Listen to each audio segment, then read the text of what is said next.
Hello, today we're going to do another unboxing video. This one is a brand new commander deck. I've never seen this one before. It is called the Brothers War Urza's Iron Assailant. And we got a brand new Urza commander, so that's really exciting. We're going to unbox this, see what's in here. I have no idea. I've never seen anything about this commander deck at all, so I'm really excited. What are they doing? Got this. Gotta like put these just open. Alright, so looks like we get some stuff.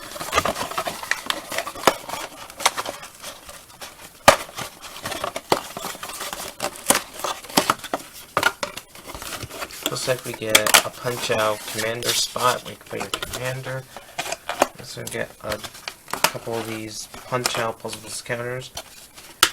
Which I guess is fine if you don't have any dice, but like if you have dice, usually these don't do much. But that's a nice addition for new players, these little custom counters. And you get a little picture of your commander there, or at least it's just a fake one again. I wish they gave you those oversized cards like they used to, but I guess they're not going to anymore, which is unfortunate. Anyway, this important part, of course, is the deck. We got some other stuff in here, so we're gonna check that out. First we get just a box insert. We get this life total thing. These always feel the same, and they're basically allowed to go up to 40. Does this one go up to 39? Oh, there we go. It goes up to 40. If you don't have any dice again, this is pretty useful. Otherwise, if you're playing something like maybe like Spell Table or something, which keeps track of your life total, this doesn't really do anything, but it's a nice addition to add. We also have this little insert. They do this with every deck now. Basically, on the front here, kind of tells you what a base strategy, what the deck is doing, and then also it gives you some basic rules of Commander, which is really helpful for new players. And it gives you some more in the back. I'm not going to read it, but if you're interested, you can look that up. Alright. First we got this. We got a collector's booster. Let's see what's in here. These things are pretty hard to open. Oh, there we go. We got it. This looks like we got a token. We got Urza's Workshop. Oh, this is actually really good. So, this is a rare land. It's Urza's. Lets you tap to add a colorless. At the Metalcraft, you can add a colorless for each Urza land you control. But you can only activate this control for more artifacts. This is actually not even that bad. This really isn't. It's got a really cool artwork. I'm not sure if this is in the deck or not. But if it's not, that's a nice upgrade already. And then we also get Sigil of Valor. You get this nice foil alternative back. It's like a vintage thing. I actually kind of like that. But for 2 mana, you get artifact equipment, which is whenever a creature attacks alone, it gets +1/+1 till end turn for each other creature you control, and it quits for 1. Again, this is a decent card. It's just really that foil and the alternative back. That just makes it look really cool. So now we have the deck itself. So let's see what we can do here.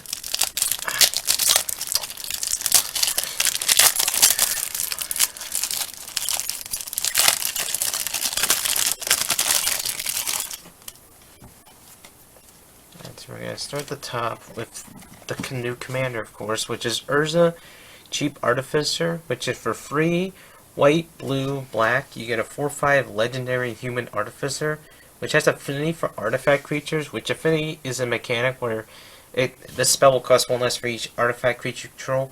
It gives all your artifact creatures you control menace, and at the beginning of your end step, you create a 0/0 colorless construct artifact creature token. With this creature gets +1/+1 for each artifact control. So it looks like the idea of this deck is to make a bunch of artifacts, and then you get these giant tokens every turn, and then also it looks like it's going to give your tokens menace, or at least all your guys menace, which means you're going to be able to attack very easily, and your opponent's going to have a hard time blocking. Also, having a Fey, especially on a commander, is really powerful because that basically just makes it free later in the game, since you only have to pay the free mana. This is actually a really well-designed commander. I actually like it. So looks like we get an alternative commander, which is Tawaz, Solemn Survivor. 1 of blue, you get a 1 free legendary Human Artificer, which can tap 2 and tap itself to create a token that's a copy of up to 1 target artifact token you control, and then mill yourself for 2. But then the second part, which makes it's a color identity, is 1 white, blue, and a black. You can tap it, sacrifice 2 artifact creature tokens, exile artifact or creature card from your graveyard to create a token that's a copy of the exile card, except it's an artifact in addition to its archetypes. You can land as a sorcery. It's actually a pretty useful ability, so it allows you to make tokens of your guys. And also, he lets you create tokens of your artifacts in the group by exiling them. It looks like we get this kind of vintage card border, which I actually kind of like. It's really nice foil. These are really good. So now looks like we only get 2 commanders this time, so let's move on to the deck. And immediately we start with good cards, Swords to Plowshare. For white mana, it's an instant, you can exile target creature, but its control gains life equals to its power. This is just an amazing rule spell in white, because it's a single mana, like that's insane. You just get exile creature, like sure they gain a little bit of life, most of the time that life's not going to matter. So most of the time the upside is going to be much better than the downside. Then we get Fildred's Attendant. So for 2 and a double blue, you get a star power, free toughness, artifact homunculus with flying, and its power is equal to the amount of artifact creatures you control. So this guy wants you to have a whole bunch of artifact creatures, and then he just gets big. This is a pretty decent card. He does fly, which actually makes him really annoying to block because he'll have a huge power later in the game. This looks like a pretty well designed card. Next up we have Royal Rogue. For 2 and double blue, you get a 2/2 Human Rogue Artificer, and when it enters battlefield, you create 2 1/1 colorless Adopter artifact creature tokens. You can also tap 2 untapped artifacts you control to make target creature can't be blocked this turn, which is actually a really good ability because if you have like one big dude you want to swing through, you can just tap 2 artifacts for free and then just make it unblockable. It's a really good ability. It also gives you a bunch of artifacts to play, which definitely helps. Then you got Armix Flicker Thrasher. So for 2 and a black, you get a free 2 legendary artifact creature golem. And whenever it attacks, you can discard a card, and then if you do, target creature depending on player controls gets -6/-6 on turn, or X is the number of artifacts you control plus the number of artifacts.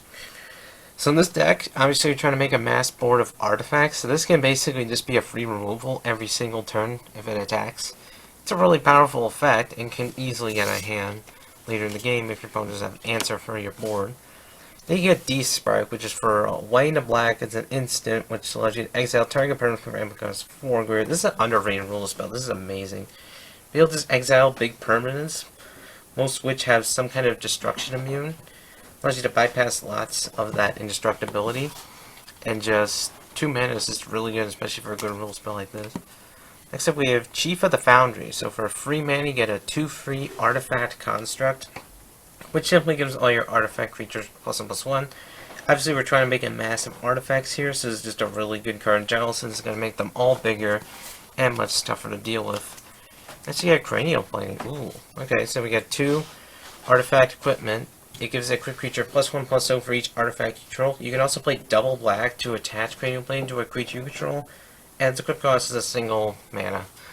So this allows you to give one of your creatures a huge attack boost, and it also has an instant speed attached, because normally if you equip a creature, it would equip at sorcery speed, which means you can only do it during your main phase. However, with its ability, you'll be able to equip its thing any time. So like if a big creature's coming at you, you can attach to one of your chump blockers. Now all of a sudden you get a big power creature which can chump your guy and kill it, which is really good. Next we got Liquid Metal Torque. So for 2 mana is an artifact which can tap for colorless, and then you can tap it to make a target non-land permanent become an artifact. Additional archetype slow a turn. This seems kind of but it's actually really good because if you have like artifact removal, you can make your opponent's stuff artifacts, or the idea here is that you're making your own stuff artifacts, so it makes your cards get more value since you're having additional artifact in play. So both options are really good. Next you get Relic of Progenitus. So for single mana, you get an artifact which you can tap to make a player exile card from the graveyard. And then for 1 mana, you can exile Relic of Progenitus, exile all graveyards, and then draw a card. Later in the game, this can be an amazing top deck if your opponent's playing a heavy graveyard deck. Or even if you just like throw it on the field, you can start chipping away the graveyard, or you can just potentially hold the threat of them losing their entire graveyard, which can easily just send them back so far they won't be able to come back. Yeah, this is just a really good artifact hate, and it's a really solid artifact. Next we got Skull Clamp. This is another good one. So for 1 mana we get artifact equipment, which gives the quick creature +1, -1. Its equip costs 1, and whenever the creature dies, you draw 2 cards. This is one of the most craziest cards in Commander, because you can just throw this on your small little 1/1s. They'll die, and basically for 1 mana you get to draw 2 cards, which is quite insane. You can just move this guy around, and then just start killing off your creatures, or like you could put on a high value creature, because then if your opponent kills you, you're gonna get some cards in response to that, which is really good. Then you get the good old Soul Rain, which for 1 mana is an artifact. You tap to add 2 colors. It's just a great card in Commander in general. It's one of the most well-known cards in Commander. It's definitely the most played, I would say. And yeah, especially in this deck, obviously it benefits from just being an artifact, so it helps your artifact count. So it's really good. Next you got Swiftboot Boots. So for 2 mana you get artifact equipment, which gives an creature hexproof and haste, and then you can equip it for 1 mana. I'd say this is better than Lightning Greaves because the hexproof is much better, since normally Shroud will give your own creatures protection from yourself, but with Swiftboot Boots it only stops your opponent from targeting your stuff, which means you can still target your stuff. It's still a really good card because you can throw in your commander or a high value creature, or just give it to the guy you just played to get more value of it. Next we got Thought Vessel. It's a 2 mana artifact which gives you no maximum hand size, and you can tap to add a colorless. Obviously this card's in here for being an artifact. It has a decent ability. I'm not sure if it's going to come up in this deck specifically, but there are other decks that do want to have a big hand size. This deck may have some hand synergies they haven't seen yet. That's really good. So next up we're going to hit some lands here. We get Arcane Sanctum, which is the tri-colored land, but it comes to play tap. Now these are kind of decent. They're a little slow later on in the game. Usually you want to draw them as early as possible, otherwise they're going to come punches behind. Then you get the bounce land, Azorius Chantry, so edge play tapped, and then when ETBs, you have to return a land you control to the hand, but it can tap for a white or a blue. Bounce lands are kind of decent. If there's a way to really benefit from them, they can be really crazy. Otherwise, they're just kind of, they basically just give you extra mana. Then we got Darksteel Citadel. Normally I would like to go for lands as fast as possible. However, I think this one actually does have a lot of synergy here. So it's an artifact land. Artifact's actually really important. It's indestructible, so it's almost impossible to kill because there's not a lot of exile land effects, but it does tap for colors. So basically this card exists as an extra artifact in your deck that you don't have to expend any real resources to. Because if this card is good and later in the game, if you just draw it, like, oh look, you have an extra artifact, you don't have to pay mana for it. That's really good. Then you got the Dimir bounce land. Basically they weren't the same, which I'm not gonna really. And we also have Azorius bounce land, which I guess Azorius definitely needs it more than other colors, but yeah. Now we get back to some more stuff. Next we have Samuel Avenger Ace. So for 1 white, you get a free 1 legendary human pilot, and as long as an artifact creature you control is attacking, prevent all damage to be dealt to Samuel Avenger Ace. And whenever Samuel becomes tapped, you exile top 6 cards of your library. You can cast a vehicle from among them, or artifact creature spell from among them, and then you put the rest of them in your library in order. So basically this wants you to attack with a bunch of artifacts. And it also has vehicle synergy because if you tap them, you get to look top 6 and basically you get to exile. You basically get to cast one of them. You still have to pay the mana cost though, that's very important now, but that's just a really good ability overall. Next we got Scholar of New Horizons, and from 1 away you get a 1/1 human scout. And it enters the battlefield with a counter on it. You can then tap it to remove a counter from a permanent you control. Then search your library for a planescard and reveal it. If your opponent controls more lands than you do, you can put into play tap. If you don't put the card in the battlefield, it goes into your hand, and you shuffle. So, this is just a good early game card to get lands. Sometimes it'll just, most time later in the game, it's just going to allow you to thin out your deck and get all the lands out. So, it's pretty decent at all points in the game. Next we got March of Progress. So for 2 and a blue, you get a sorcery. which allows you to target an artifact creature you control, and then for each creature chosen this way, you create a token that's a copy of it. And then has Overload for 6 and a blue, which basically means if you cast it for its Overload cost, you replace the word target with each. So basically, you'll copy each creature, an artifact each artifact creature control. Yeah, this can get out of hand, especially the Overload. Like, if you have enough creatures in play, this can just pretty much just win the game. But even then, just free mana be able to copy one of your artifact creatures, and that's pretty good. Next we got Wire Surgeons. It's a 4 and a double black. He is 6/5 human artificer. It has fear, which means it can't be blocked except by artifact creatures and or black creatures. It gives each artifact creature card in your graveyard an encore, and then its encore is equal to its mana cost. So basically allows you to exile it and pay its mana cost. And then for each opponent, you create a token that's a copy of that card that attacks each opponent that turn of Fable. Gains haste, and then you sacrifice them at the beginning of the next end step. So basically, it allows you to semi-cast your artifacts from the graveyard by exiling them, and you'll get a copy for each opponent. Which, with enter battlefield effects or attack abilities, this can get out of hand, but it itself is also a decent attacker because the fact there's fear makes it actually a lot harder to block for certain decks. Next, you got Wreck Hunter. So for double black, you get a 2/2 human artificer with flash. With flash means basically you can cast the spell the same time you would as an instant spell. Anyway, when it enters the battlefield, you choose target player, you create a tapped Power Stone token for each non-land card in that player's graveyard that was put there from the battlefield this turn. And Power Stone tokens are artifacts which can be tapped to sacrifice to add a colorless mana, but you can't spend the mana on a non-artifact spell. So basically, this, if like someone board wipes, or if somebody like does other things, like this can get you a lot of tokens and a lot of potential mana later on in the game. Like after someone board wipes, oh, pay 2, summon this, I get like 6 or 7. That gives you basically 7 mana in the future. That's really good. Next up we have Hexavist. So for 6 mana you get a 0/0 artifact creature construct, which has flying, and there's battlefield 6+ counters on it.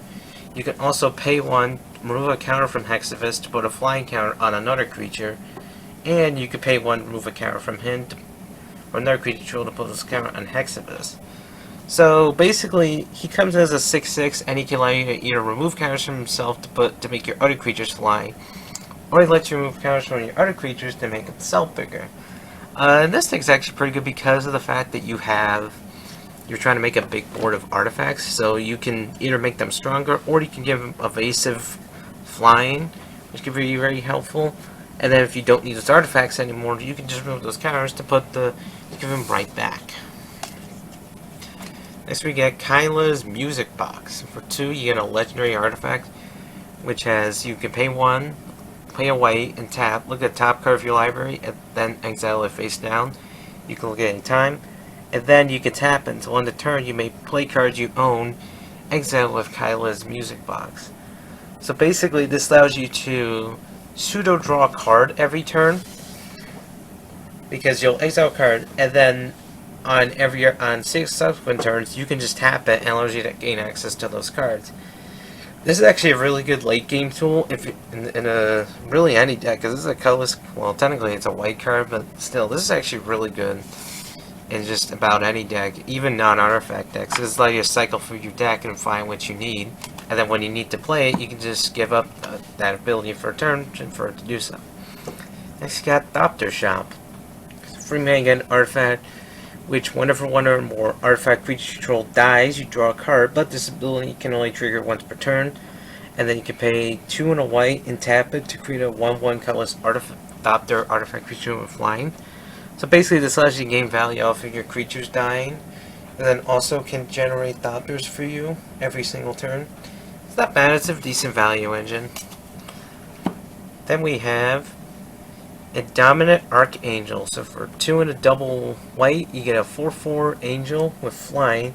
It also has Metalcraft. Metalcraft basically means as long as you have 3 or more artifacts, this creature gains a certain ability, which in this case, this creature will gain Shroud. Basically, Shroud means it can't be targeted by anything It actually gives all your artifacts around. Wow, that's kind of insane. So basically, it gives protection to all your artifacts if you have enough of them, which means it can't be targeted by spells or abilities. So gives your guys some pretty good protection. They can't be basically spot removal or anything. Yeah, that's really good. Next we got Aether's Worm Adjuster. So for 4 and a blue, you get a 4/4 legendary Valdivian Knight, which is flying. You can pay 1 white black and then tap it to destroy target creature or enchantment, and you can pay 2 and a blue to untap the Aether's Worm. So this card basically just allows you to start picking off artifacts or creatures and enchantments, and then he can just, if you have extra mana lying around, you can untap it, which means you can potentially use this effect multiple times per turn. He's also just got a decent value for 4/4 flyer, which is pretty solid. Next we got Noxus Gearhulk. So 4 double black, we get a 5/4 artifact construct with mass, and when there's battlefield, you can destroy another creature, and after the creature is destroyed this way, you gain life into its toughness. This is a great late game card, as now you just let you remove a creature, but does allow you to gain some life back, which later in the game can actually be beneficial. It's just a real, and also just has a really solid body at 5/4. Next you got Aelia, Artful Protect. I don't even know how to say that.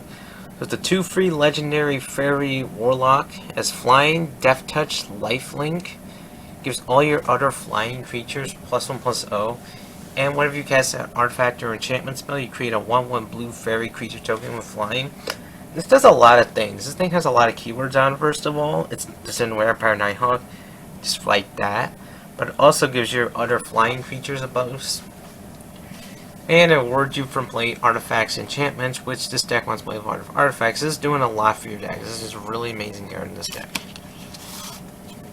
Next we get Sphinx's Revelation. So for X white and a double blue, you get an instant, allows you to gain X life and draw X cards. Later in the game, if you have no cards in your hand, you can just spend a lot of mana to gain some life back and draw a lot of cards. This is a really good late game spell. Next you got Angel of the Runes. So for 5 and double white, you get a 5/7 artifact Angel. And when Angel Runes enters the battlefield, you can exile up to 2 artifacts and or enchantments. It also has Plains Cycling, which means you can pay 2 and discard this card to search your life for a Plains card, reveal, put in your hand, and then shuffle. And yeah, this is pretty solid, as is a great game late removals spot. But then early in the game, if you don't need this, you can throw it away to help you ramp, because you'll be searching for a Plains. Next you got Austere Command. So for 4 and a double white, you get a sorcery. Let you choose 2. You can destroy all artifacts, destroy all enchantments, destroy all creatures with mana value 3 or less, or you can destroy all creatures mana value 4 or greater. This is an amazing board wipe because it lets you flexibility on what you want to do here. So you can, if there's a lot of problem, if there's like a enchantress deck on the table, you can choose to destroy all enchantments and then creatures mana value 3 or less. Basically, this is a very good board wipe because the fact it allows you to do what's going to hurt your opponents the most while hurting you the least. It's a really flexible card like that.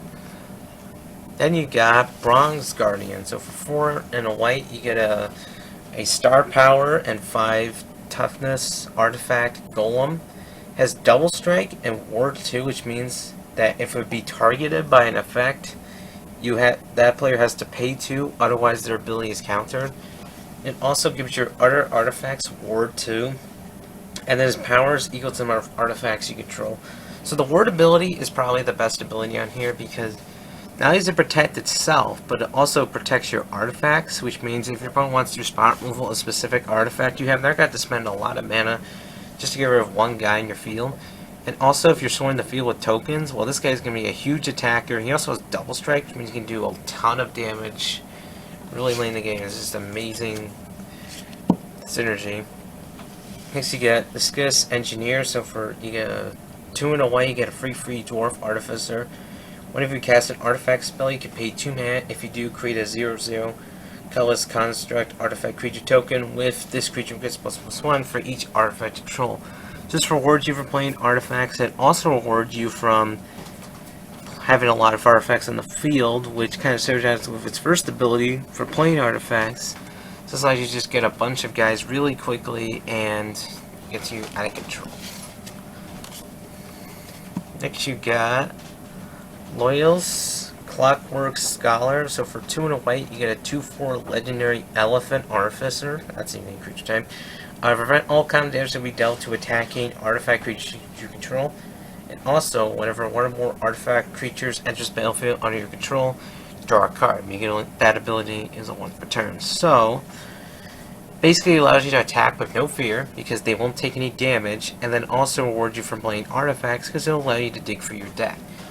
Well, it's having a pretty solid 2/4 body top it off. Yeah, that's pretty good support. Next you got Phyrexian Rebirth. So for 4 and a double white, you get a sorcery, which destroys all creatures, and then creates an XX colorless Phyrexian Horror artifact creature token, marks the number of creatures destroyed this way. This is a fantastic board wipe, because not only does it destroy all the creatures on the field, which clears the board, but it also leaves you with a giant artifact, which gets even better based on the amount of creatures in play. Yeah, that's really good. Especially like if you have some creatures yourself, you're getting more value out of it. Next you got Tempered Steel. So for 1 double white, you get enchantment, which gives all your artifact creatures ++2. Considering the fact you're trying to swarm the field with a bunch of artifacts, this can easily give your artifacts a ton of power and just allow them to swing in. Next you got Tesla and Sisters Apostle. There's a lot of legendary creatures in this deck, but for 3 and a white, you get a legendary Bird Cleric, which has flying, and whenever you cast a historic spell, you return target creature with mana value 3 or less from your graveyard to play. And artifacts, legendaries, and sagas or historics. There's a lot of artifacts and legendaries in this deck, so basically it's allowed to bring back your smaller creatures that probably died earlier this game to the field. There's some pretty scary cards in here, so this can give you a lot of value back, and basically allow you to recover from maybe a potentially early board wipe. Actually got Unbreakable Formation. For 2 and a white, you get an instant, which gives all your creatures indestructible in turn. And also, if you cast during your main phase, you put a counter on each of those creatures and then gain Vigilance. So it either allows you to basically use it as a one attack I win effect, because they'll let you give your creatures vigil and give them powers, or you can use it as an instant speed, protect your board from a board wipe effect, and both options are really solid. Next you got Urza's Ruinous Blast. So for 4 and a white, this is a legendary sorcery, which means you can only cast it if you have a legendary creature or planeswalker. This will exile all non-land permanents that aren't legendary. The majority of stuff is... we have a good amount of legendary stuff in here, so this is actually really synergetic with the deck. As if you have a couple legendaries in play, then maybe something else, like you're not going to lose a lot, but your opponent's going to lose a lot more. It's a really good board wipe. Next you got Binding of Thassa, man. Good card after good card, what the heck. So for 2 and a double blue, you get a legendary enchantment artifact, which one of your creatures deals combat damage to your opponent or a player, you may draw a card. And it also has the effect where you can pay 1 blue and tap it to make sure your creatures, your mongrels, attack this Terra Fable. The first effect is really the good effect here, because it allows you to draw a ton of cards for having a bunch of artifacts deal damage to players. The second effect could come up from time to time, where you basically force your opponent to swing all out and then just completely leave them defenseless. It means you can attack in next turn, draw a ton of cards while doing a ton of damage to them. It's just a really good card. Next you get Master of Ethereum. So for 2 and a blue, you get a artifact Vindiculan Wizard, and he is Star Power and Star Toughness. And his power and toughness are equal to the number of artifacts you control, and he also gives your artifacts +1. So he can be a very big beat stick on the field, and he also is a lure, because he gives you artifacts +1. Yeah, this is actually a really solid artifact support. Next we have One with the Machine. So for 3 and a blue, you get a sorcery, as you draw cards equals the highest mana value amount of artifacts you control, which may be around 4 or 5, which is going to get your values worth if you're drawing 4 or 5 cards. Next you get Sai, Master Thopterus. So for 2 and a blue, you get a 1/4 legendary Human Artificer, which whenever you cast the artifact spell, you create a 1/1 colorless Thopter artifact creature token with flying. And also you can pay 1 and a blue to sacrifice 2 artifacts to draw a card. So he can give you a bunch of board presence on the board, And then, if you don't need some artifacts or a board wipes can happen, you could sacrifice some artifacts or response to just draw a card. Pretty solid, really solid. Next you got Sharding Sphinx, so for 4 and double blue you get a 4/4 artifact Sphinx with flying. And whenever artifact creature you control deals combat damage to a player, you may create a 1/1 blue adopt their artifact creature token with flying. So this counts each creature, which means it basically allows you to double your board every single turn if you're continuously attacking, which really does put the pressure on your opponent and kind of forces them to remove this card, otherwise they just lose. Next you got Shimmer Dragon. 4 and double blue, you get a 5/6 dragon with flying. So just draw 4 more artifacts. This Shimmer Dragon has hexproof. You can also tap 2 untapped artifacts you control, draw a card. So this guy could be a pretty big threat in here, because not only does he have hexproof if you have enough artifacts, but he also allows you to tap artifacts to turn them into card draw, which is really good. Next we got Thopter Spy Network. So for 2 and double blue, you get a enchantment, which is because of your upkeep, you control an artifact, you create a 1/1 blue, you create a 1/1 colorless Thopter artifact creature token with flying. Also, 1 or more artifact creatures deal combat damage to a player, draw cards. This kind of does what the deck wants to do. It draws cards from your deck when your guys do damage, and also it gives you artifacts every single turn if you have an artifact out, which you're going to pretty much have every single turn. It's just going to give you a free card every turn, which allows you to spend with extra resources.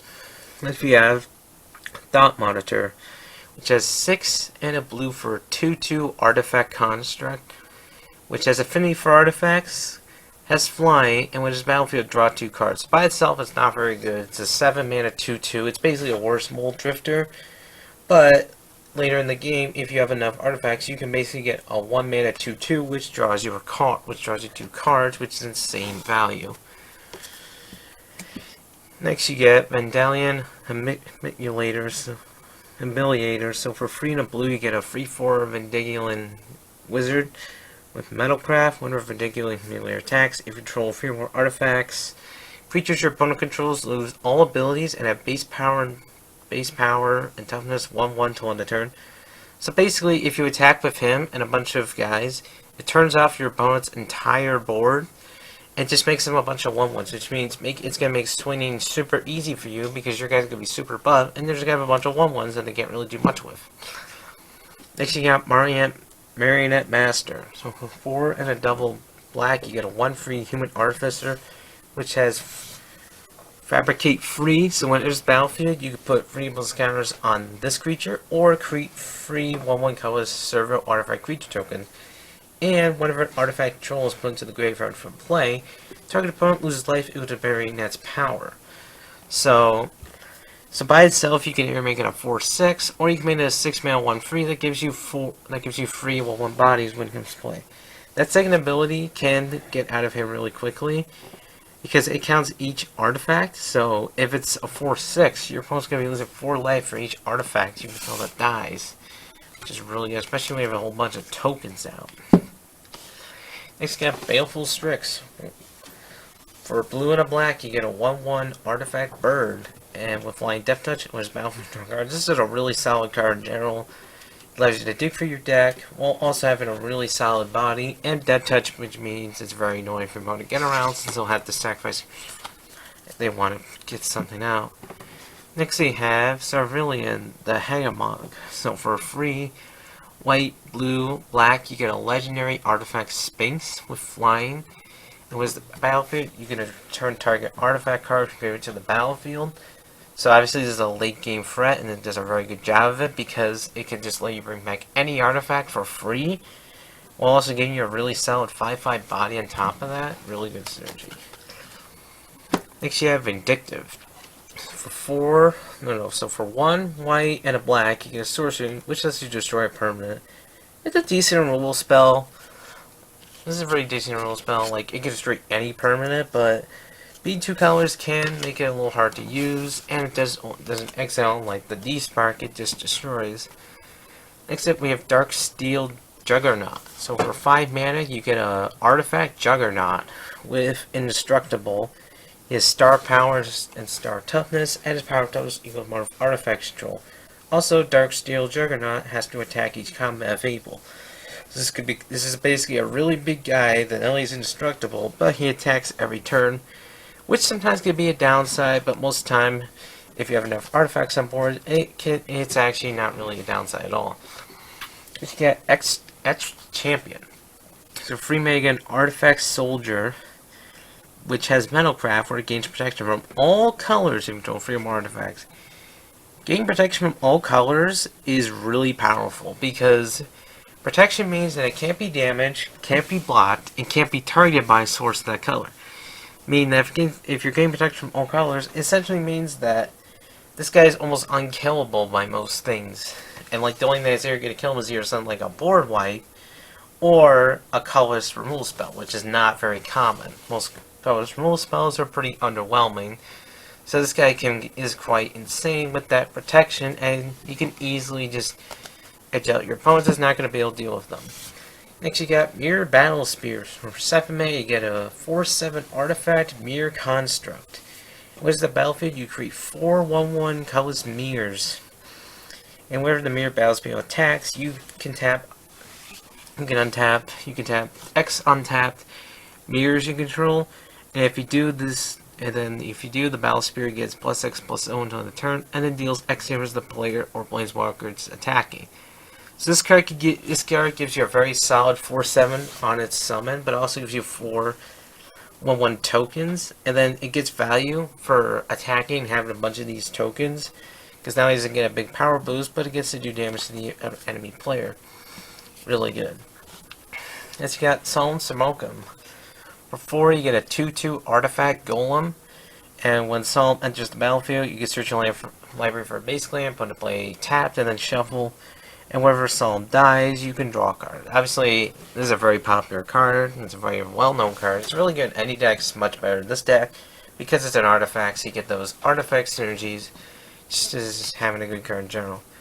Next you get Steel Hellkite. So for 6 mana, you get an artifact creature dragon, 5/5 with flying. You can pay 2 mana to give Steel Hellkite +1/+0 until end of turn. And also you can pay X to destroy each non-land permanent with mana value X, whose control was dealt combat damage by Steel Hellkite this turn, but you can only activate this ability once each turn. So basically, this guy's a flyer, which can give himself power, and then once he hits, it allows you to blow up all non-land permanents of a certain mana value, which if your opponent has a bunch of mana, the same permanent, obviously it's completely decimate them. Most times it's going to remove maybe a couple permanents, but sometimes there are the occasional blowouts, like being able to destroy their opponent's entire token board. Next you got Steel Overseer. For 2 mana, you get a 1/1 artifact construct, 1/1, and you can tap it to put a plus counter on each artifact creature you control.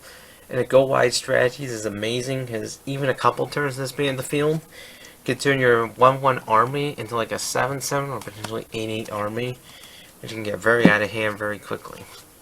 Back to more lands, we got Exotic Orchard, which is capped for 1 mana of any color that a land opponent controls can produce. Most times this will give you 2, if not all 3 of your colors in the average commander game. It's just a really solid land in general. You got Pioneer Stream, which is a plains island. It can tap for a white or a blue, but it comes with tap unless you control 2 more basics. This is a really solid land in general, and it can definitely get you somewhere. Then you have River of Tears, so you can tap this to add a blue, but if you played a land this turn, you can add a black instead. This is okay. The problem is that unless it's like later in the game, you're probably just going to be getting the tap blue, which at that point you might as well play like a 2-lane or something. I don't know. There's probably better options, but it's decent. Next you got Skycloud Expanse, so this is a land which you can pay 1 and tap to add a white and a blue. So basically it's a mana fixer, sort of, but it does give you additional mana, which is pretty good. Next you got Spire of Industry. It can tap for colors, but you can tap it, pay a life, and then add 1 mana of any color, but you can only activate this neutral artifact. Which is actually really crazy in this deck, because you're basically always going to have that second ability live. Giving up 1 life to get any color mana is really good in just about any deck. And yeah. It's got Sunken Hull. It's the same thing as that Prairie Land earlier, where it can tap for 2 colors, but it comes complete tapped. The controls are more basics. These are just really solid. Next, you got Temple of Deceit. Deceit? Yeah, Deceit. So it comes complete tapped, and when it's battlefield, you scry 1 and can tap for 1 mana if you use the 2 colors. Temple lands are pretty solid in the early game, and even in the late game, because allowing you to control your draws. We have Temple Lightment, and we also have Temple Silence. They do the same thing, but for their different color pairings. Looks like we're back to more spells. So we have Ethereum Sculptor. For the blue, you get a 1/2 artifact, Vendilion Artificer, which makes all your artifact spells cost 1 to cast. This is an insane card, especially with some token synergies in here. If you make a couple of these, your artifact spells can kind of tell less cheaper, and yeah, they can get really out of hand. Next you get Preordain. So for a single blue, it's sorcery, lets you describe 2, then draw a card. It's a good filter to filter out your draws, find something you may need, and you also get an extra draw for only a single mana. It's not bad. It's really solid. Next you got Chrome Courier. So for 1 white blue, you get a 1/1 artifact Thopter. Has flying. Where's battlefield? You reveal top 2 cards of your library, put 1 to your hand and the other into your graveyard. If you put an artifact card into your hand this way, you gain 3 life. So that should get a little bit of card selection, but it also has potential to give you extra life, which is very useful. That's pretty solid. Next, you get Arcane Signet. For 2 mana, you get an artifact which can tap for 1 mana of any color in your commander's color identity. It's just a really solid card, especially with the artifact type. This gives it synergy. Next, you got Azorius Signet. For 2 mana, you can get an artifact which can tap 1 to add a white and a blue. Signets are always pretty solid mana fixers and get the colors that you need. You also have the Dimir Signet, which gives you blue and black mana, kind of the same thing. I think it's much better because you also have the Azorius Signet, which does the same thing. And then we have Ancient Den, which is an artifact land, except for a white. Yeah, these artifact lands are kind of insane. I'm not sure why they put in here, but these basically allow you to play extra artifacts. In fact, it can make basically your entire deck artifacts for playing for free, which are really crazy. Then we got Ash Baron. So it's a land which can tap for a white, and then, or no, can tap for colorless. And it's basically it's like for a 1, which means you can discard it. Just for basic, we open your hand and shuffle.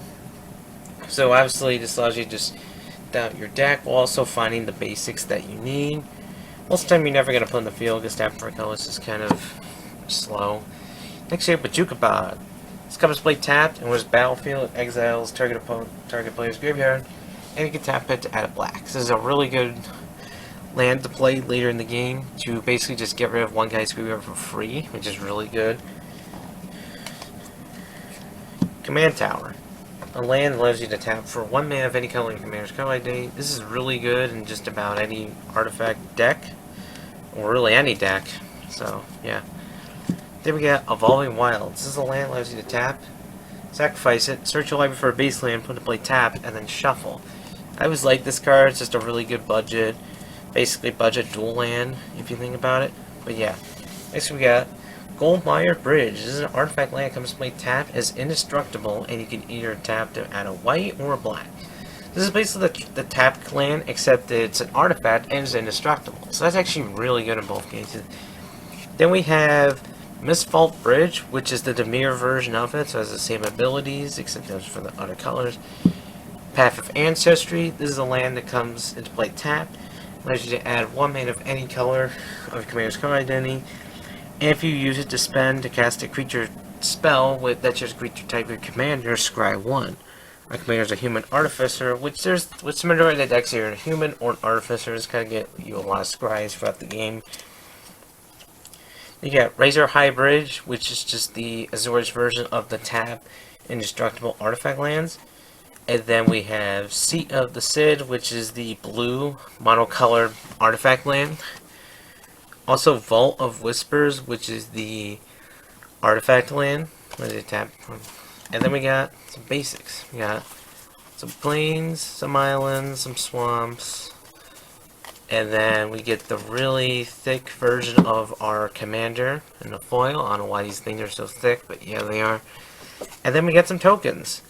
So we get Phyrexian Horror, Construct, Mirror, Doctor, a copy token, Power Stone, and then get the flip side. So you get some servos, fairy, blue Doctors, and yeah. And that's about it. You just got this, just telling you how to play the game, basically. That's really about it. But anyway, so I think this deck is a really well-built deck. I think there's a lot of good cards in here. I wasn't really disappointed at all with any card in here. I think all the cards were really synergetic. And even the 2 cards I got from the collector boosters synergized with the deck, which is really funny. Anyway, that's all I got for this video, so hope to see you in the next unboxing, and until then, have a good day.